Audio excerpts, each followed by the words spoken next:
இன்றைய இதமான காலை தென்றலில் அனைத்து அன்பு உள்ளங்களுக்கும் இனிய காலை வணக்கம். இன்று ஒரு குறள், அதிகாரம் 9, விருந்தோம்பல் 82. விருந்து புறத்தா தான் உண்டல் அல் சாவா மருந்தெனினும் வேண்டற்பாரற்றன்று. தெய்வப்புலவர் திருவள்ளுவர் வந்த விருந்தினரை இல்லத்தில் புறத்தே இருக்க வைத்து சாவினை தராத மருந்தாக அமிழ்தமேயானாலும் தான் மட்டும் சாப்பிடுதல் முறையுடையதாகாது என்கிறார்.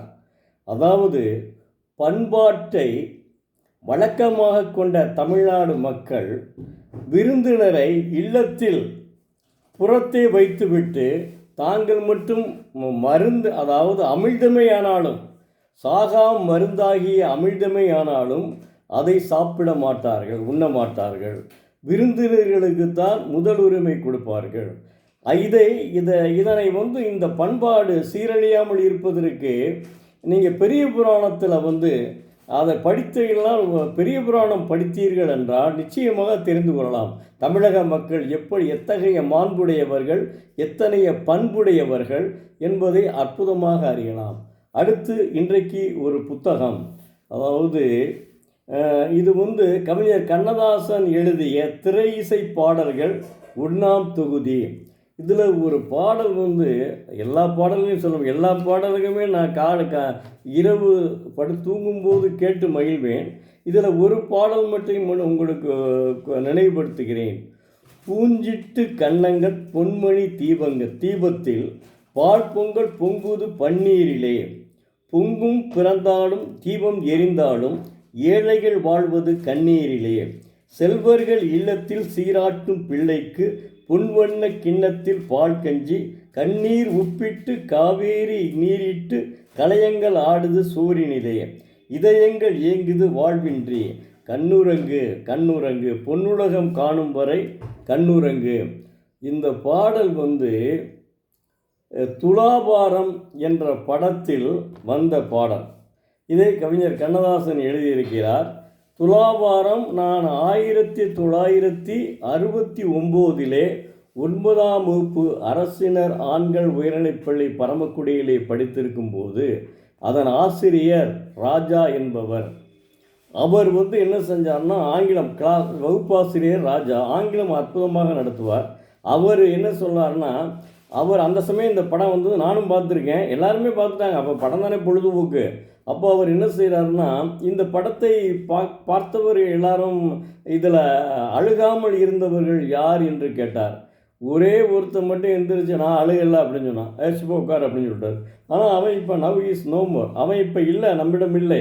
காரணம் என்னென்னா, இதனால் இல்லை, அவர் கண்டக்டராக இருந்தாப்புல ஏதோ வேறு வழிகளில், தவறான வழிகளில் சென்று அவர் இறந்து விட்டார் அந்த பையன். அவர் என்னென்னா, இவர் அந்த படத்தை பார்த்து விட்டு அவரே அழுது விட்டார். அதில் என்ன ஒரு கருத்து, என்ன ஊர்வசி சாரதா, அதில் தான் அவருக்கு, அந்த அம்மாளுக்கு, சாரதாவுக்கு, நடிகைக்கு பட்டம் கிடைச்சது, இந்த ஜனாதிபதி பட்டம் கிடைத்தது.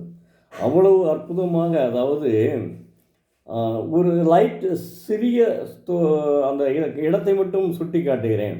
அதாவது ஏவிஎம் ராஜன் தான் ஒரு தொழிற்சங்க தலைவர், அவருடைய மனைவியாக நடிப்பவர் தான் சாரதா.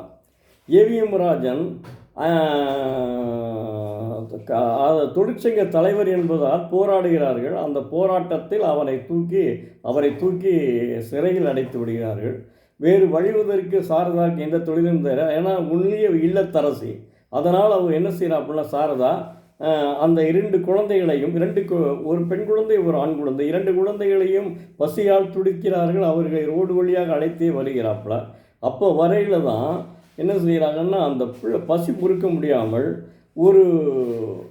ஒருவர் டீக்கடையில் வடை சுட்டிட்டு இருந்தாப்புல, அந்த வடையை எடுத்து சாப்பிட்ருங்க 2 பிள்ளைகளும். அப்போ என்ன செய்வான்னா, அந்த வடை சுடுறவன் இருக்கான்ல, 2 குழந்தைகளினுடைய கைகளையும் அந்த சுடு எண்ணெய் இருக்குல்ல அதில் மூழ்கிடுவான். அதை பார்த்த உடனே அழுகாத உள்ளங்கள் கிடையாது. நான் திரையரங்கில் பார்க்கும்போது பெண்கள் ஒப்பாரியே வைத்து விட்டனர். ஆண்கள் ஒரு பக்கம் கண்ணீரும் கம்பளியுமாக தான் இருந்தனர். அந்த அளவுக்கு அற்புதமான ஒரு படம். அதைத்தான் அவர் கேட்டார், யாராவது அழுகாமல் இருக்கின்றீங்களான்னு கேட்டு. அவர் அவரை பார்த்தா அந்த அந்த ஆசிரியர் அற்புதமாக நடத்தக்கூடிய ராஜா என்பவர் இப்போ எங்கே இருக்காருன்னு எனக்கே தெரியல. அவ்வளோ அற்புதமான மனிதர் அவர், ராஜா என்பவர். அவரை பார்க்கல மீசை இந்த இதுமா ஒரு டிஎஸ்பி எஸ்பி மாதிரி இருக்கும். ஆனால் அவருடைய உள்ளம் ரொம்ப ரொம்ப இளகிய உள்ளம், அற்புதமாக நடத்தக்கூடிய மனிதர். அவர் தான் இதை கேட்டார். ஒரு பாடத்தை அதாவது படிக்கையில் மக்களுக்கு ஏதாவது ஒன்று இடையில சொன்னால் தான் கொஞ்சம் மகிழ்ச்சியாக இருக்கும்னு நினச்சி அப்படி பேசுவார்.